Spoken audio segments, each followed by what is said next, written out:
guys. I'm gonna stand over here. Thank you, Sarah, for the introduction, and the Lyft team. They came out to Orange Leaf yesterday, hung out for a little bit. We had a good time, tried some random flavors, toppings. Sorry, you guys had to eat broccoli and goldfish on your froyo. But no, yeah, this has been really fun, and thank you guys for all being here, wanting to hang out with me this morning. I love coming to presentations and learning more about social media. I'm sure there's a ton I could learn from each of you, so hopefully today you guys will learn a little something from me. If you didn't read my bio, I'll just give you a quick little background on myself. I'm an Oklahoma native. I graduated from the University of Oklahoma in 2013, and I got my degrees in accounting and marketing. So I did accounting for about 3 months before I realized gross, and I want to do marketing. And luckily, when I was on my honeymoon, I got a call from Orange Leaf to take a job with them. And so I've been with Orange Leaf for almost 3 years now, and doing digital marketing for about 1.5 years of that. And in that time, doing digital marketing, I've really found a passion for it. It's always changing, as you guys know, that it's something that's never the same. Every day is different.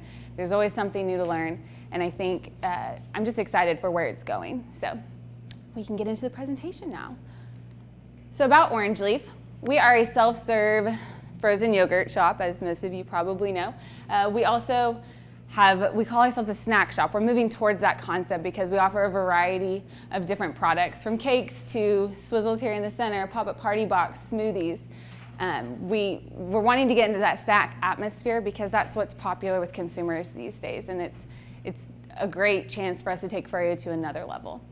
We are 6 years old, and in that time we have opened over 275 locations in the US. We have 4 in Dubai, 4 in Australia, and recently just opened 1 in Mexico. And this past April, we launched our new Be Orange platform. It was a way, as I was saying earlier, to take just doing more than just selling a product. We want to sell a purpose too. So with Be Orange platform came our Orange Unicorn, which you'll see here on the next slide. So what is Be Orange? I'm going to read through this quickly because it's the best explanation of what Be Orange means.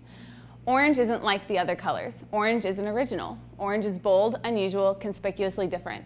Orange doesn't want to blend in. Orange says, let's mix things up. You know that thing that's never been tried? Let's do that. When Orange laughs, it laughs out loud. Orange is bright and happy and a little weird, and it loves the things that make you weird too.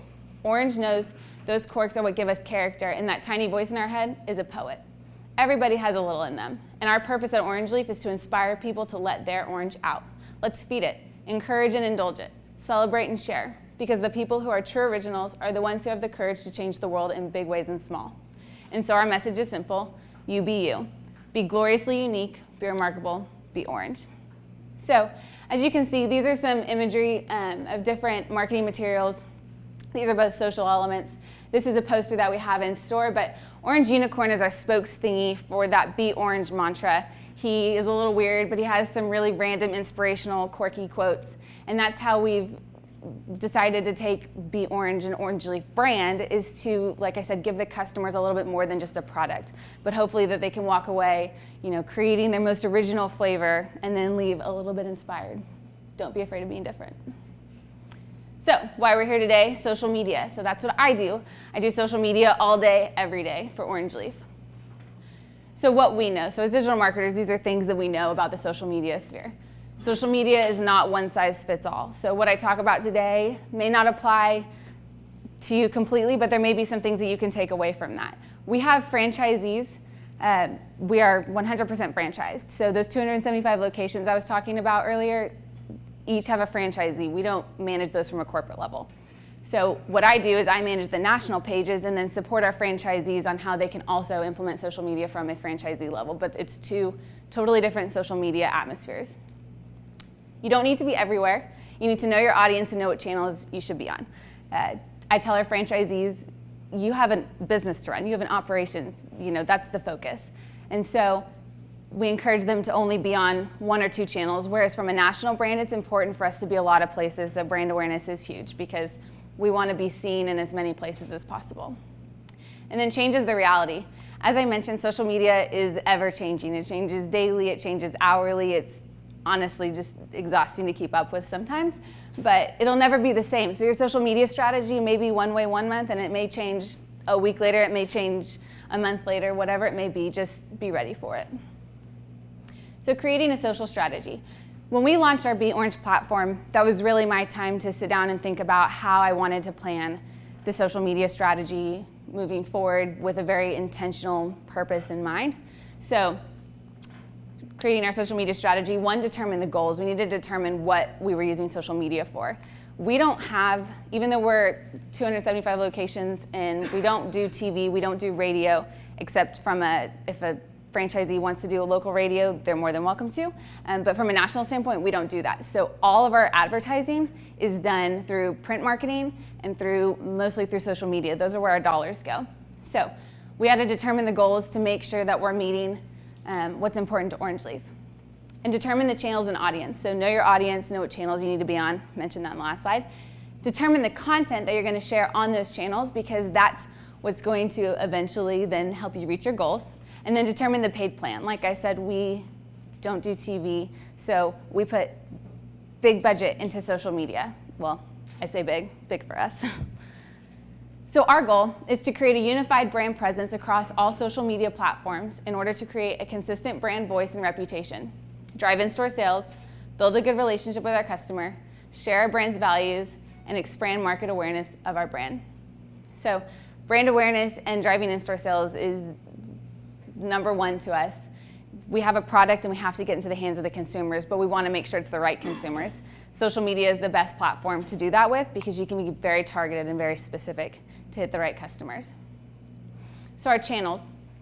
When we launched Be Orange, we took a look at all the social media channels that were out there, and we decided which ones we wanted to be on and which ones were just not necessary for us. And just because you're on a channel does not mean it needs to take all of your time and your focus. So as you can see, we've got Facebook, Twitter, Instagram, and email, even though email is not really a social media channel, but I consider it one. We've got those as a high priority. Those are things I focus on every single day. I make sure to be checking I'm checking our Instagram, I'm checking our Twitter, like by the minute.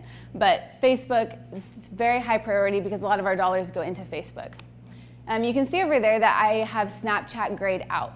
Snapchat was a big discussion when we launched Be Orange, because Snapchat was becoming very popular, and it continues to become very popular with the millennials, the 15 to 25 age group. And while our demographic at Orange Leaf is 18 to 35, at this time, because of our product and because of what we're able to produce in the social media world, we just feel right now that Snapchat is not for us, or it's not going to drive the right traffic to meet our goals at this time. Doesn't mean it's not up for discussion at a later time, but when we pushed Be Orange, we weren't ready for it. So we grayed it out and said, keep it in the back of our minds, but we don't need to be there just yet, even though some of our demographic fits into that. But we're very intentional with each of our channels. So you can see that Twitter, it says establishes brand character, customer interaction, trending topics. Instagram is for snack creation, inspiration. Facebook, videos, storytelling, engagement. As you can see, Pinterest, it's a lookbook of all things orange in the world. Very low priority, but we have one for brand awareness sake. Our content. So this was also a big one when we launched Be Orange. We wanted to really hone in on we decided 5 things. We wanted to pick 5 things that were most important to making sure our customers knew and understood what Be Orange meant to us and what Be Orange will be moving forward. So we picked 5 content buckets that we wanted to make sure we hit on all of our social channels, the channels I just showed on the last slide. So you can see we have product and promotion, create awareness and trial of product. So product news, when we announce a new flavor, first and foremost, we're selling a product. So that is top priority to me on social media. Consumers don't want to just be bombarded with advertising of try this new flavor and do this. So we have to be very intentional about how we push that without making them feel like we're forcing them to come into our stores or we're just seeming very brandy. But at the end of the day, we do sell a product, and that's one of our main goals that we have to hit. Be Orange inspiration.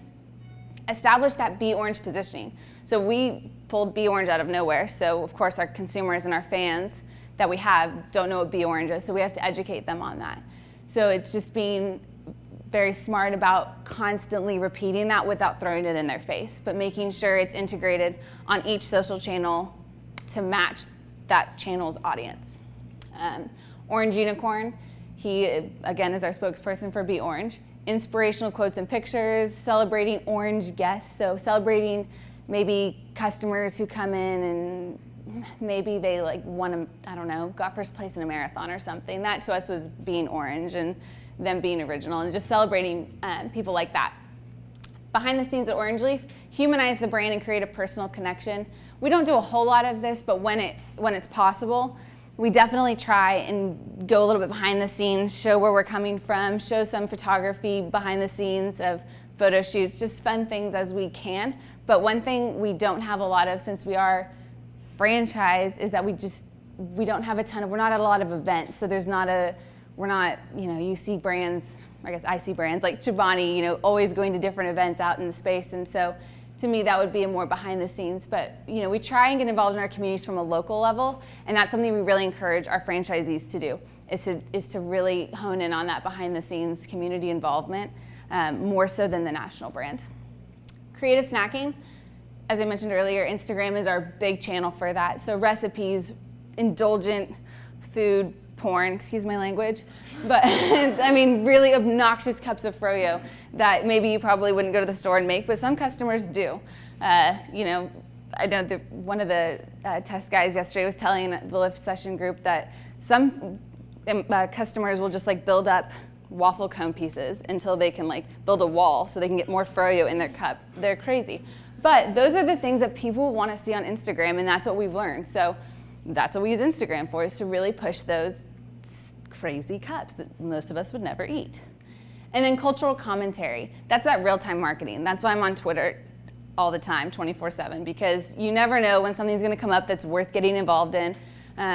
I would consider Pokemon Go a real-time social media interaction, even though it's now become this long-lasting event. But making sure you're staying up to speed on those things, and like I said, making sure that we're hitting all of these content buckets on each of our channels, but that they're relevant to the audience on those channels. So this was something we also did when we thought about the content that we wanted to share. I put together a little vision board for myself. This is just kind of a snippet, but you can see over on the left, when we launched Orange Unicorn is now the voice of our Twitter. And so I had to kind of wrap my head around what I wanted that to feel like, because running the Twitter day to day, how do we want him to talk? How do we want him to engage with our customers? Knowing the demographic of Twitter being about 16 to 25, wanting to make sure that they're engaging with him and not thinking he's just a silly cartoon or something that's corny. So we really looked to find inspiration in Flo from Progressive. I don't know if you guys follow her. She's hysterical. She doesn't even talk about insurance 90% of the time. She just says random stuff, and she's ironically obsessed with unicorns, which is why I took a liking to her. So, and then Pizza Roll, which is Totino's, but they have Pete Zarroll, who's the guy. So that was another just really quirky Twitter account that we found inspiration from. And then in the center here, this was kind of our Instagram inspiration. Very product focused, colorful, eye-catching. I always say, why reinvent the wheel if other people are doing it really well? Don't copy them, but don't reinvent the wheel. Find inspiration, and there's no shame in taking that to a photographer and saying, I want our product to look like this. Like that's what we do. And then over here, you can see this is Facebook inspiration. Facebook is so video heavy these days, and when we launched Be Orange, our creative agency put together a series of these videos with Orange Unicorn. I don't know if you've seen them, maybe not, but we wanted to make sure that we were hitting the right piece of content for Facebook, and that's video. And so we just looked to some brands that do video well. Specifically, we looked at Geico because Geico has a mascot, and so how do they incorporate this mascot on Facebook? Because we don't want Orange Unicorn to be everywhere. We don't want people to look at us and say, oh, Orange Leaf is now Orange Unicorn. We're not becoming the Orange Unicorn brand. He's just an additional element to promote this Be Orange concept that we're promoting. And so, like I said, don't reinvent the wheel. Find brands that are doing it well and use them as inspiration. So our paid plan. So the reality of national brand pages versus local pages. So as I mentioned, we encourage all of our franchisees to have a Facebook page. That is the one channel we expect them to be on when they sign on with us to open a business or to open an Orange Leaf. That's the first thing I do for them. I open up their Facebook page. That is the only channel we expect them to be on to put their efforts into. But as you can see here, you guys probably can't see, that's so tiny. This over here is the national Orange Leaf page, and this is the local Orange Leaf page. Same picture, different copy, but that's irrelevant. We have over 203,000 page likes, and we reached 820 people organically. They posted this same picture. They have 3,000 page likes, and they reached 1,185 people. So they reached almost half of their audience because they're a local page, and that's just how Facebook works. So we've hit this awful brick wall of pay to play from the national standpoint, and that's the reality that we now know that we have to put our dollars into Facebook in order for our content to be seen. The good news is I would never put money behind either one of these posts because it doesn't, all it does is it's just another reminder about a new flavor that we offered this summer. But we encourage our franchisees when it's necessary to put money behind their put money behind their content. So things we ask ourselves when I'm talking to my franchisees: do you have a budget at all? Do you have any money set aside to put to promote a certain post? And then what important events, promotions, product launches are coming up? So if they're going to do a back to school happy hour, you want to promote something that is going to drive traffic for a purpose. You don't want to just boost the post for boost's sake. On our national page, we have to boost more frequently, obviously, because you saw we didn't reach many people. So if we want to be seen on Facebook, we have to put money behind it, and we'll do it a little. It's always intentional, but it's a little less event focused, and sometimes it is just a random reminder of a flavor that we have. And lastly, can you track the success? I always encourage my franchisees to make sure there's something they can track back to. So if you're going to put money into it, you want to make sure you're seeing some sort of return some way, whatever that is. If there's a link on your post, can you track the click-throughs? Or did you offer a discount? How many people came into your store and took that discount because they saw it on Facebook? Things like that. Make sure it's trackable. Otherwise, you're just boosting for boost's sake. And again, that's more for a local level, because organic reach is still great for local stores. For smaller brands, it's just insane what it's done to national brands. I'm really a big fan of Facebook and using Facebook paid advertising more so than Twitter, but that's solely because I've seen the success of Facebook paid advertising. You get a lot bigger bang for your buck on Facebook than you do on Twitter. We've done Twitter paid advertising. You obviously see results, but it is not what you get on Facebook. But on both channels, they both give you the opportunity to be very specific. And so you know those goals that we talked about earlier on, you can be very specific and say, okay, we're trying to do brand awareness, increase brand awareness. Reach people near your business, you want to get people into your store right then, it's all right there for you. So using these great tools, they're the best way to reach who you want and reach your goals. And also, I mentioned Snapchat earlier. We don't have a Snapchat channel, but we've really taken a liking to being able to do our own on-demand geo-filters when necessary. So we really encourage our franchisees to, and we do it from a national standpoint for some of our franchisees sometimes if we do a regional event of sorts, but on-demand geofilters can cost like $6. That's nothing. So regardless of if you see someone come into your store like from the geofilter, you may not know that because Snapchat's analytics are nothing, but it's still just a great brand awareness piece that's so inexpensive, and that's a way you can get on Snapchat without having to be on Snapchat with the channel. So the execution.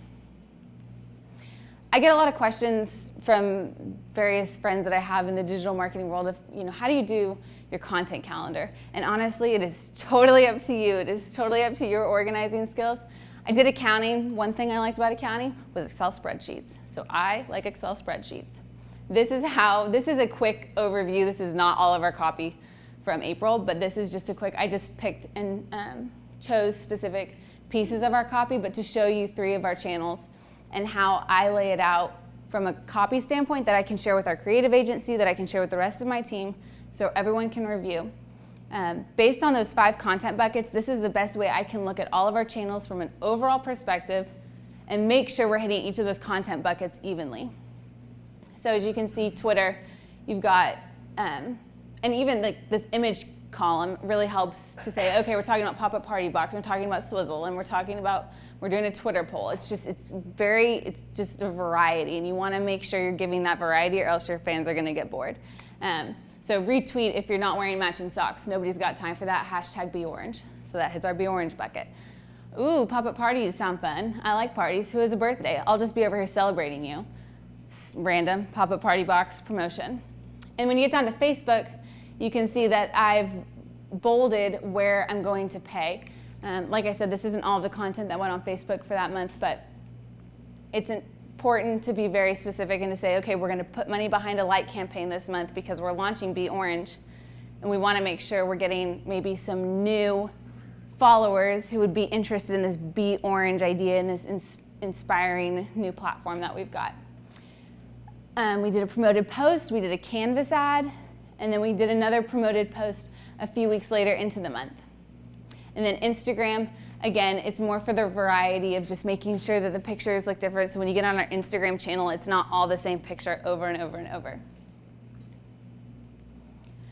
So scheduling and real-time marketing. Schedule what you can. When I first started doing digital marketing, for some reason, I was all about making sure I did it the moment I wanted it posted. I wanted to do it myself, never wanted to schedule. I was so worried about doing just like something awful, like posting the wrong, typos and all sorts of things. I'm like, if I schedule and forget about it and then don't check on it, and then customers are just bombarding me with, oh, that was stupid. Like, look at Orange Leaf with a typo.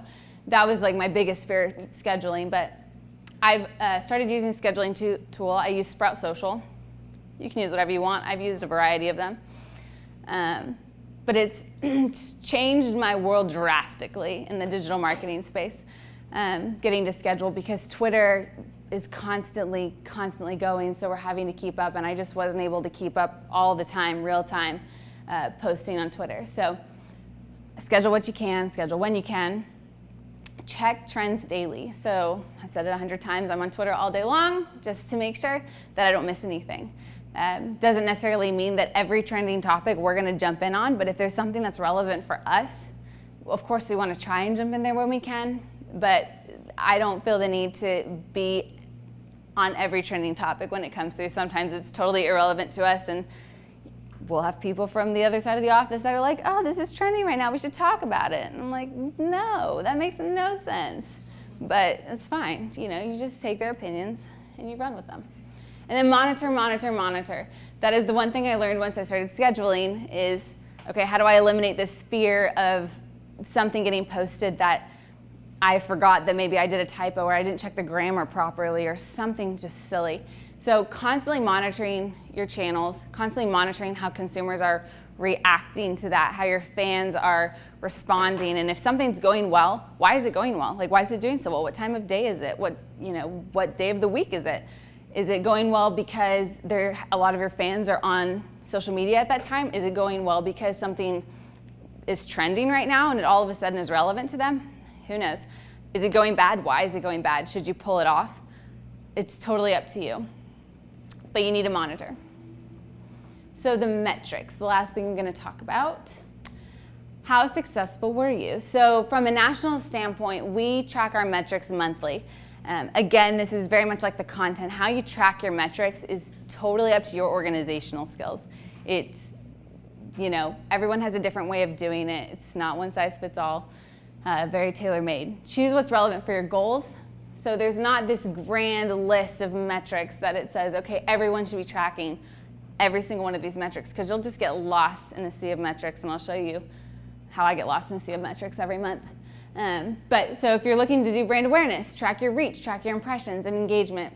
If you're looking to drive website traffic, track click-throughs. These are things you guys already know. But choose what's relevant for your goals, so that way you're being intentional with your time, and you're being intentional with your analyzing your social channels.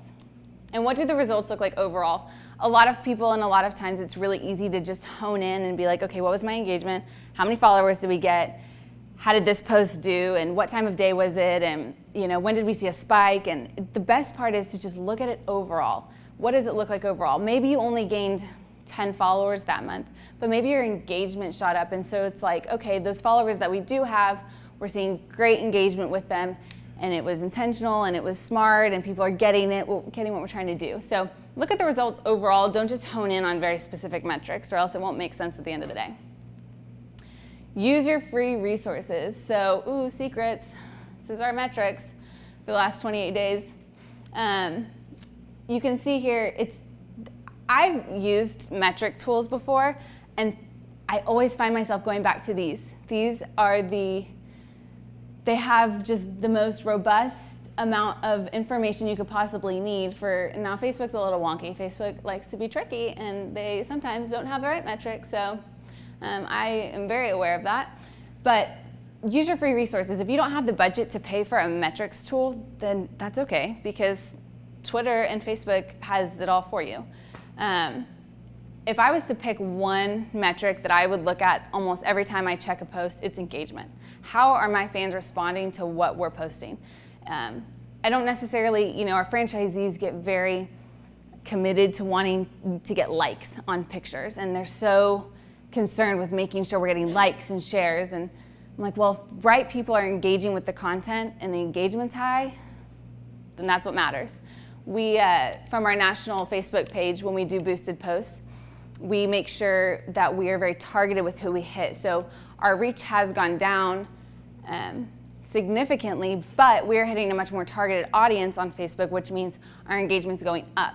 So we've input every single zip code that we have an Orange Leaf store into our Facebook business page. So that way, every time I boost a post, it's only going to those zip codes. And people in those zip codes are receiving the advertisement, and it's relevant, and they can go to the store. So we don't have people out in California or someone in Alaska, and we're wasting dollars on them for seeing a promotion that is completely irrelevant to them. And lastly, reporting. So as I said, I love Excel spreadsheets. This one here on the left is just like a fifth of what this spreadsheet really looks like. But it's for me. It's not because it's asked of me in my office, but it's for me so that at the end of my year, I can look at every single metric that we've had on every single channel, and I can look at it overall and say, how did we do? What months did we do better? Go column by column and say, did we increase? Did we decrease this month? Is it because of seasonality? Was there an election? We're seeing our Twitter engagement go down right now, and a big portion of that is simply due to, one, the Olympics are happening right now, and two, politics are happening right now. So maybe it's not because our content isn't working and resonating with our fans, it's because there is Twitter and Facebook are being bombarded with political and just a lot of news right now. So you have to take into account things that happen specifically during those times of year. Is there a holiday that's, you're just getting completely overlooked? But at Orange Leaf, we're obviously a very seasonal company, so we know where our big months should be, and we know that, April through July, we should be seeing our bigger numbers, and then on either side of that, we may see lower metrics, and that's okay. But this is the best way for me, personally, to look at it as a whole. And if you love Excel spreadsheets and you want a little bit on that action, I can send it your way, and we can talk about that over some coffee. If you don't like Excel spreadsheets, I also do a document version too, which is more to share with our creative agency because they would hate me sending that Excel spreadsheet to them. So this is more of just a quick snapshot of how our Twitter analytics looked for the month, and then I give a quick overview of our engagement, of our followers, and conclusions, and maybe what we should be doing next month. Our creative agency does a great job of helping us come up with copy and just ideas for Twitter and Facebook and Instagram, and so this is the best way for me to say, okay, here's what happened, here were the most successful tweets, here based on engagement, based on reach, and here's what I think we should do next month to make it a little different. So yeah, that's pretty much it. It's a lot of stuff, it's a lot of different stuff I do. There's a lot more to it, but I didn't want to just totally bore you, so if you guys have any questions, feel free to ask. That is it. Yeah. Let's open up to questions. Yes. So, with over 300 or 275 locations and any different franchisees, I'm sure that you maybe do they have individual channels themselves? Yes. How do you kind of monitor and or strategize and or kind of direct them? Yeah, that's a great question. So one of my big initiatives for 27, it's hard. It's really hard. We open the Facebook channel for them when they sign on to an Orange Leaf, and they come into our corporate offices for training. And so there I kind of talk them through what's expected, what not to talk about, what to talk about. But of course, people think they know best for their store and they go rogue, and unfortunately I can't monitor all of it. So that's one of my big initiatives for 2017, is to find a way to really bring our local pages together, not bring them together, but find a way that we can easily manage them from a national standpoint, but also help them because, you know, like I said, the national social media channels are hitting a wall, and that's the reality. It's not an Orange Leaf thing, it's an every big brand thing. So local is where it's happening and where all the good stuff's coming from. So really focusing on how we can make sure that each channel looks similar and not so one-off is really going to be a huge part of 2017 for us. So, but yeah, it's difficult, but we definitely have a lot of social media guides. That's what I put a lot of time into, is creating social media guides. Anytime Facebook changes, I update that guide to make sure they know exactly what they need to, what I've now learned, because it's not fair if I know something and they don't, and Facebook's just, you know, completely changed on them, so, which we know happens every day. So, yeah, great question. Yes? Do your franchisees use social for any kind of reviews coming from customers, and how do they deal with that? It's probably more like an operations kind of thing. Yeah, so customer reviews are should be handled from the local store. We expect if you have a Facebook page and you're getting those reviews coming through, they're expected to handle those. Same with Google, same with Yelp. They're all responsible for making their own pages for that and responsible for addressing those. We do receive customer feedback through our website and a lot of reviews that way too that we handle from a corporate level. But our stores, it's kind of like with a Facebook page, they're expected to manage it themselves, but we have no way of totally monitoring that from a corporate standpoint at this time. So it's more of just like a hoping and wishing and making sure that they're responding appropriately and accordingly. But that's, again, part of one of the 2017 initiatives for us, is to find a way that we can be monitoring that, because that's going to make a huge difference in the world of, you know, our consumers being happy and making sure that our most loyal fans are getting responded to in a timely manner, for sure. Anyone else? Yes? Can you talk about a couple examples of some of your posts that were really engaging, some of your top ones? Yeah, sure. I'll go back to my content calendar from April. So, well, I guess actually, no, this will be the better one. Some of our most engaging on Instagram, it is by far, like I was saying, that food porn. I mean, it's like, if you get on Instagram, you'll know which ones I'm talking about. They're like built this high with like just dripping and hot fudge or whatever. Those are hands down like our most engaged with on Instagram. On Facebook, it's typically kind of the same. It's people really just love that, I say nasty, but really indulgent looking froyo. But now that we have Orange Unicorn on Twitter, he's got a really witty personality, and so when we find things like this one over here, I can't even read that, but it was National Junk Food Day, and so we had a really indulgent picture of froyo covered in candy, covered in cereal, covered in hot fudge, and we posted that picture, and it was said, it's National Junk Food Day, and if your froyo doesn't look like a concession stand, then you're doing it wrong.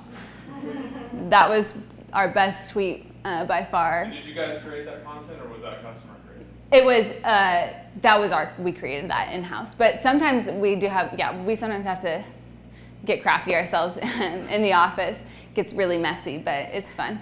But we have a lot of customers who we do take a lot of their content and then repurpose it onto our Instagram, because, you know, our demographic of 18 to 35 females, women are really good at taking pictures with their feet and their cup of froyo, and it's just really cute, and people like that. And so, yeah, I haven't mastered that yet, but there are a lot of girls out there who have.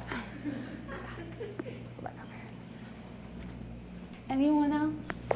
Yes? How do you brainstorm, manage, and then report on your social media contests? On our contests. So brainstorming for contests, you said contests, right? Yes. Okay. So brainstorming happens in the early stages, but we usually say before we have a big campaign or a big promotion, we're just finishing up a creation sensation contest. And so we usually have a brainstorm meeting with our marketing team at Orange Leaf, our creative agency, and our PR agency. And we kind of come together, talk about, what time of year is it? What's going to be successful? What haven't we done yet this year? And then the content from that, the copy that comes from that is kind of a joint effort between the three agencies. But personally, I go looking to other brands and what they've done for contests and how they talk about it. We have our big cause marketing promotion coming up with Share a Strength in September, and a lot of my content that I create and type up and brainstorm for that comes from looking at other brands who are also doing cause marketing initiatives. Arby's does partners with Share a Strength as well, and so it's just looking to other brands and seeing how what's been successful for them. It's easy to overthink it, for sure. It's really easy to think that you need to say everything in one bulk post or just get too much, but simplify. That's my biggest thing. I'm always about simplifying. And then reporting on metrics I track it almost every other day when we're doing a contest. Are people responding to it?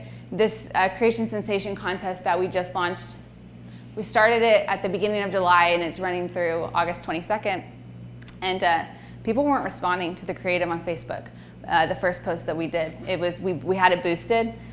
We had what seemed like catchy copy, pretty straightforward for the contest, but it just wasn't being pushed on Facebook. People weren't engaging with it. People weren't. So we had to do something to fix that. Luckily, I think email marketing is one of the best ways to reach your loyal customers, and it's the best bang for your bucks. A lot of people can get away with doing email marketing for free just because of our large amount of contacts that we have. We have to pay for it, but someone's going to get that in their email box, and they may not open it, but at least half of them will. And so that's the important part. But yeah, tracking it and making sure that if something's not working, you're correcting it. What are they not understanding? And we found that there was a miss in what we as a team had understood about our contest, but that we weren't explaining correctly externally. So constantly tracking and just tracking the metrics too to make sure it's just doing what you want it to. Yeah. Yes. How are y'all gathering email? Email contact. Yeah. So when people sign up for our loyalty program, you can have a loyalty card at Orange Leaf and you don't have to register it, but we encourage people to register it and we give benefits for registering your card. Registering your card means you go online, submit your information, email, first name, last name. We also have a section on our website just at the bottom says receive our newsletter. We have a section on our Facebook says sign up for our emails here. So we have a few different places, and when we run contests, we'll ask them for their email when they put in a submission, and it's just been a variety of times like that. But the best way we've collected emails, and I would say like a bulk setting, is we'll run a double points promotion. We've run this for the last 3 years in March, and we say if you have a registered loyalty card, you get double points all month long. So, and then this past March we did triple like points, which is crazy because for every point, I won't even get into that, but it's a lot, and you'll end up with a lot of dollars on your card by the end of the month if you use it correctly. So yeah, that's how we get there.